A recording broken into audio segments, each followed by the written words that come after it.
Hello friends, Nifty traders, bulls, bears, market traders and investors. Once again, I am here presenting with my Nifty 1 hour follow-up analysis chart. अगर ये video देखने के पहले अगर आप मेरे से पहली बार जुड़ रहे हैं तो बिल्कुल ये वीडियो देखेगा जहाँ पे ये इसका लिंक मैं आई बटन में आपके साथ शेयर कर दूंगा, जहाँ पे हमने बोला था कि मेरा एक जिगजैग करेक्शन कंप्लीट हो रहा है और अगर जिगजैग करेक्शन एक कंप्लीट होता है तो उसके बाद एक नेक्स्ट मूव आता है जो एबीसी में जाएगा और नया इम्पल्स मूव में जाएगा। तो यहाँ पे उस वक्त हम लोग यहाँ पे थे इस प्राइस पॉइंट पे और यहाँ पे प्राइस थी 16,900 के आसपास, प्राइस थी 16,950 16,960 के आसपास और हमने प्राइमरी टारगेट दिया था कंसिडरिंग कि ये मेरा एबीसी करेक्शन होगा और वहां पे हमने टारगेट दिया था 17,305। सेकंड पॉसिबिलिटी मैंने ये बोली थी, जो आप ग्रीन रोमन्स में यहाँ पे दिख रहा है कि सेकंड पॉसिबिलिटी मैंने ये बोली थी कि शायद ये मेरा 1 2 3 4 5 भी हो सकता है। अगर ये 1 2 3 4 5 होगा तो शायद हम लोग बहुत बड़े टारगेट के लिए और ऊपर जाएंगे। तो उसका मैं फॉलो अप एनालिसिस आज आपके साथ शेयर करने वाला हूँ। तो वापस से चलिए अपने चार्ट पे और जहाँ पे हम लोग देखेंगे कि हमने क्या बोला था और क्या हुआ। तो ये फॉलोअप चार्ट है, सेम इसका फॉलोअप चार्ट है। यहाँ पे आप देखेंगे बहुत ब्यूटीफुली एक जिगजैग करेक्शन के बाद एक इम्पल्सिव मूव आया है। जो हमने प्राइमरी टारगेट यहाँ पे बोला था, हमने प्राइमरी टारगेट यहाँ पे एक 17,305 का दिया था, तो वो बहुत उसने ब्यूटीफुली ओबे किया और उसके बाद भी ये ऊपर की तरफ गया। और यहाँ पे मैंने जो बोला था 1 2 3 4 5, तो 3 5 लेग में मुंह में गया और यहाँ पे मैं एक्सपेक्ट कर रहा हूँ कि यहाँ पे मेरा वेव 4 बनेगा, मेजर वेव 4, और वापस हम लोग फिफ्थ वेव के लिए ऊपर जा सकते। ये मेरा अब तक का प्रोजेक्शन है। तो ये चार्ट कैसे अनफोल्ड होगा, वंस अगेन हम लोग जाते हैं स्मॉलर टाइम फ्रेम पे ये देखने के लिए। 15 मिनट की चार्ट पे मैं लाके जाता हूँ आपको और वहां पे देखेंगे मैं ऐसे क्यों बोल रहा हूँ। तो ये वापस आपके पास है मेरी 15 मिनट की चार्ट का स्टडी, जहाँ पे हम देखेंगे कि बहुत ब्यूटीफुली अनफोल्ड हुआ है ये चार्ट 1 2 3 4 5 मूव्स में। मैं आपको एक बार वापस बता दूं, ये मेरा बना 1, उसके बाद बना 1 2 3 4 5, उसके बाद बना 4। जहाँ पे अगर आपने मेरा देखा हो तो मैं सोच रहा था कि यहाँ पे एक फ्लैट करेक्शन बनेगा और फ्लैट करेक्शन के बाद हम लोग पीक में के लिए ऊपर जाएंगे। तो ये मेरा एंट्री पॉइंट था कहाँ पे, मगर एंट्री नहीं मिली यहाँ पे और वहाँ पे वो सबऑर्डिनेट 1 2 3 4 5 में ऊपर की।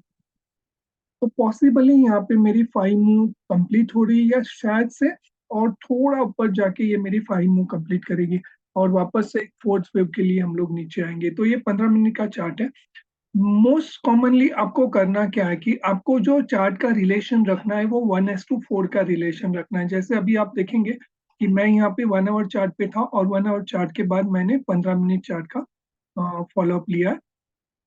तो that goes 1:4। 15 minute time frame का अगर आप देखेंगे तो 15 मिनट टाइम फ्रेम का अगर 4 टाइम करेंगे तो वो हो जाता है आपका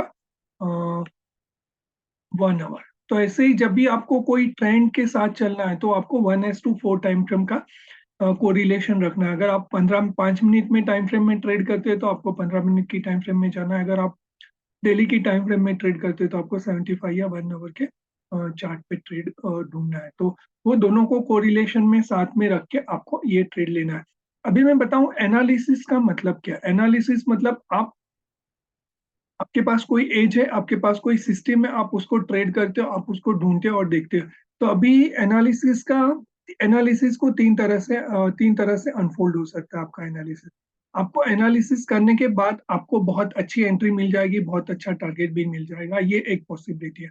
दूसरी पॉसिबिलिटी है आपको एनालिसिस के बाद आपका एनालिसिस में एंट्री ही ना मिले, शायद वो आपके एंट्री से बहुत आगे, स्टॉप लॉस से बहुत आगे गैप अप होके ओपन ऊपर की तरह चला जाए या फिर गैप डाउन होके नीचे की तरह चला जाए। या इसका मतलब क्या होता है कि अगर आप एंट्री मिलेगी ही नहीं तो वहां पे आपका कोई ट्रेड बनता ही नहीं। और तीसरी पॉसिबिलिटी आपके एनालिसिस के साथ कि आपका एनालिसिस साइडवेज में चला जाए। तो आपका एनालिसिस साइडवेज में चला जाए तो भी वहां पे एंट्री नहीं मिलेगी। तो एनालिसिस का यही काम है कि वो आपको एक परफेक्ट एंट्री देता है, परफेक्ट प्राइस पॉइंट देता है एंट्री के लिए, परफेक्ट प्राइस पॉइंट देता है टारगेट के लिए, और वहां से एक बहुत अच्छा आपको ट्रेड मिल सकता है।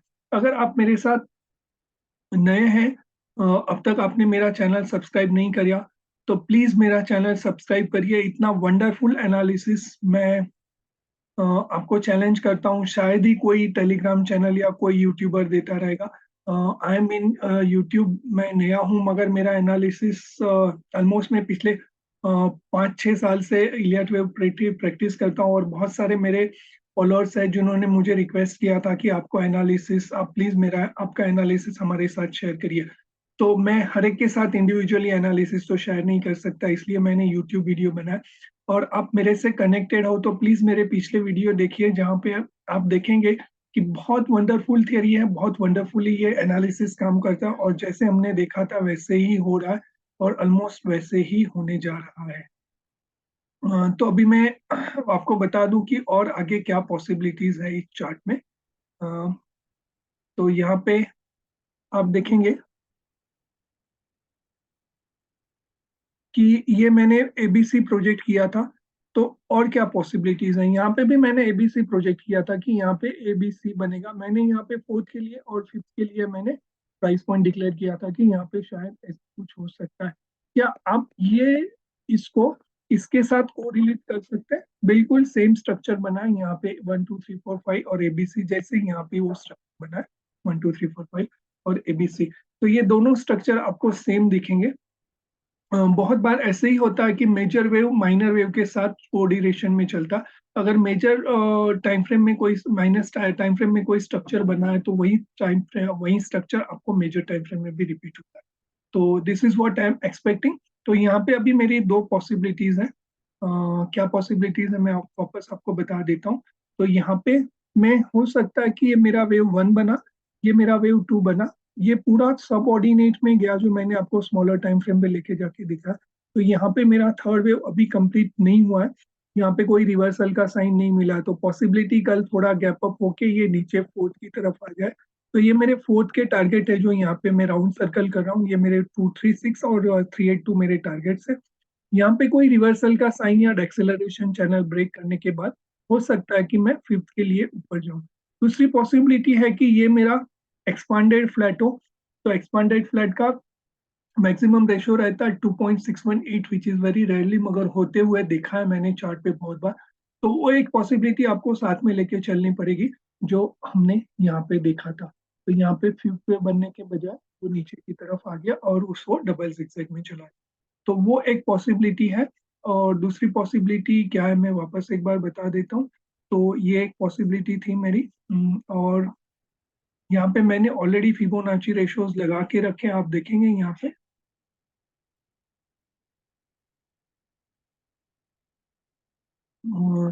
तो वापस मैं पेन ले लेता हूँ, और पेन के साथ मैं आपको एक फाइनली ड्राइंग करके दिखा देता हूँ कि क्या होगा। ओके। तो ये मेरा बना वेव वन, टू, उसके बाद बना सबऑर्डिनेट में 1 2 3 4 5। यहाँ पे मेरा कहीं तो थ्री कंप्लीट होगा समवेयर इस रेंज पे। यहाँ से मैं फोर्थ के लिए आऊंगा, और यहाँ से लिए मैं फिफ्थ के लिए वापस जा सकता हूँ। ये मेरा फिफ्थ का पहला टारगेट होगा, ये मेरा फिफ्थ का दूसरा टारगेट होगा। जो पहला टारगेट है 17,605 और दूसरा टारगेट है 17,781। और उसके पहले मैं आऊंगा 17,363 और 17,234, ये मेरे प्राइमरी टारगेट है वेव फोर के लिए। तो यहाँ पे मेरा वेव फोर कंप्लीट होके शायद मैं वेव फाइव के लिए ऊपर जाऊंगा। मगर वेव फाइव के लिए ऊपर जाने के लिए मुझे यहाँ पे कोई रिवर्सल के साइन दिखने चाहिए। और वो रिवर्सल के साइंस मुझे चार तरह से दिखेंगे। एक तो एमएसीडी में दिखेगा, उसके पहले कैंडलस्टिक पैटर्न में दिखेगा, उसके बाद डेक्सिलरेशन चैनल मेरा ब्रेक होगा, और फिबोनाची रेशियोज में आपको वो दिखेगा। तो ये चार चीजें आपको देखनी पड़ेगी उसके पहले कि जहाँ पे आपको कोई रिवर्सल का साइन दिखे। तो Fibonacci ratio, MSTD, candlestick pattern and acceleration channel, अगर चार के बाद ब्रेक होता है तो मैं फिफ्थ के लिए यहाँ पे एंट्री लूंगा। अदरवाइज वहां पे मैं मेरा शॉर्ट कैरी करूंगा। तो कल एक्सपायरी है, कल देखेंगे हम लोग क्या हमने बोला वैसे ही होगा, हो रहा है या नहीं हो रहा। आपको क्या लग रहा है आप कमेंट करिएगा। प्लीज मेरा चैनल सब्सक्राइब करिए। सब्सक्राइबर बेस जैसे जैसे बढ़ता जाएगा वैसे वैसे मेरे वीडियोस की क्वालिटी भी बढ़ती जाएगी। तो प्लीज सब्सक्राइब करिए मेरा चैनल। अब तक के लिए मेरा इतना ही प्रेजेंटेशन था। इसमें कुछ कुछ डाउट है, सवाल है तो पूछिएगा बिल्कुल। So here I conclude my analysis. Do like, comment, share, and subscribe video of Red. Once again, I am Dr. Vinod Poplar Chauhan.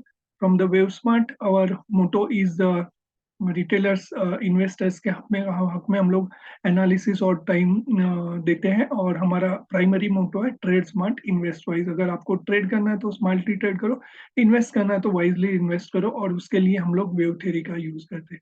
अगर आपको वेव थ्योरी और सीखना समझना है डिटेल में तो जुड़े रहिए मेरे साथ। मेरे चैनल में बहुत सारे अपकमिंग वीडियोस में बहुत सारा लर्निंग्स और बहुत सारा नॉलेज मैं यहाँ पे देने वाला हूँ। तो stay tune, stay connected, good night.